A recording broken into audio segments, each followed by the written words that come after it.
Hello my friends and happy Kai July. Today we're coming at you with Giant Robot Warrior Maintenance Crew. This is a wonderful parody comic about the mechanics that work inside of the Voltron robot. It's written by Nate Hill with art by Marvyn McKoy here, and it is just a treat to read. I've gone through it a number of times and have a blast with it. There's the full skinny if you need it. This book starts off with this lady here, our main character, and she's loved Voltron and wanted to be a pilot since she was a little girl. She went to the academy, she flunked out, and so now she's gotten a job as a mechanic working on the robot itself. And this fellow right here is the main mechanic of the robot, and he kind of takes her under his wing. But these guys are real fun. I love how it spoofs on the one goofy, weird member of the crew that we always see in these types of cartoons and things. And he's such a dumbass. I love it. This book is a whole lot of fun. It takes all the jabs it can at the genre, but it does so with love. You know, you roast the ones you love, and you can tell the people working on this book have a deep appreciation for the genre and what it's all about. They have a lot of fun poking at it, and they're pretty savage at points, but it's never mean-spirited, even when the things going on aren't that nice. But this first issue kicks off with the robot just in horrible condition. It's her first day, and she's finding out just how bad things really are. The robot is infested with these parasitic aliens that are constantly attacking the maintenance crew. There's a lot of good gags. It's a bit lowbrow at times, but never in a terribly tasteless way, and never in a way where it's trying to make the reader uncomfortable. And we're going to look at a book a little bit later that parallels with this book well, because this book and that book are kind of polar opposites.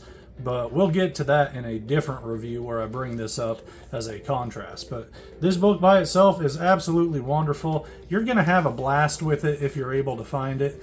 It was published about 8 years ago now, so I don't know. You should be able to find it just fine, though. I looked it up online just the other day, and I found copies of it and stuff about it. Although I had trouble finding info on the author.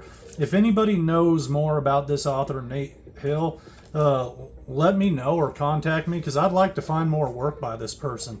I've very much enjoyed this book. I've had a blast reading it a number of times, and I'd love to read more material by this same author. But the artwork is phenomenal too. I really like it a lot. And you can see we're already on to the next issue. It's fun. We have one main problem that happens with the ship in each issue, but there's always the background story going on of her adjusting to her new life, working inside this robot, and how crazy it gets, and just how awful the actual pilots are. And as we read on, they're just the worst. I love this right here where it's talking about where the budget goes.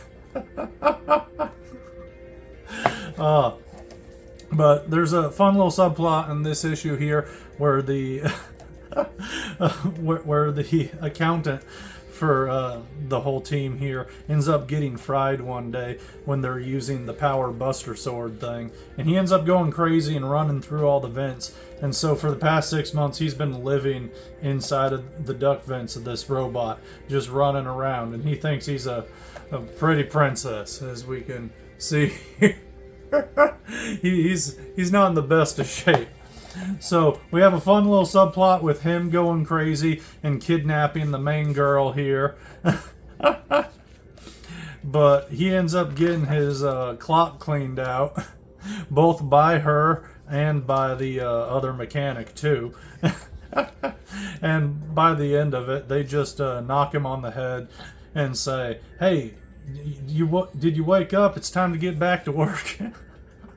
And so he just runs back to his desk to finish off his accounting. It's goofy. This whole book is really goofy, but it's a lot of fun. I love this panel right here. It reminds me of that last page of Wanted.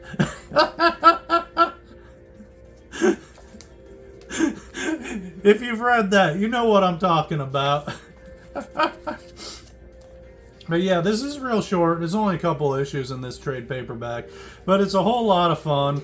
And by the end of the whole series, the main Voltron crew get a little what for, and our maintenance crew get a bit more respect, which they've definitely earned through the course of these 3 issues here.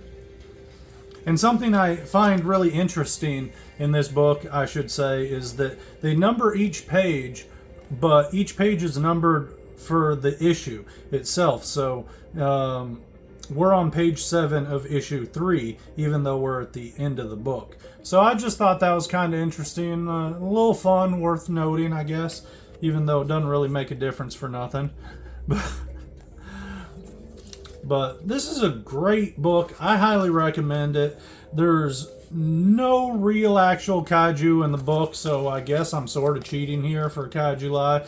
But they are fighting kaiju outside of the ship. We hear about it throughout the book. They're fighting kaiju, aliens, and space pirates. We just never see it because we're dealing with the mechanics inside the robot. But I think it's valid. Give this one to me. It's a fun book, and I wanted to reread it. It ties into the genre. But this is a wonderful read.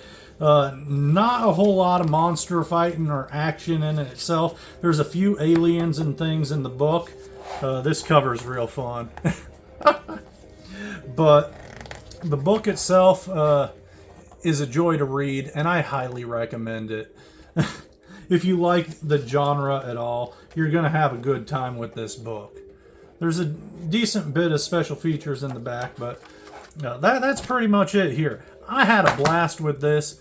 I hope you have the chance to check this book out. If you can ever find it, definitely pick it up. It's a whole lot of fun, and I have nothing but glowing praise to say about both the writing and the artwork. It is just a joy. So thank you for joining me with this, and I'm looking forward to coming at you later. And yeah, we'll see you tomorrow for Kaiju Live.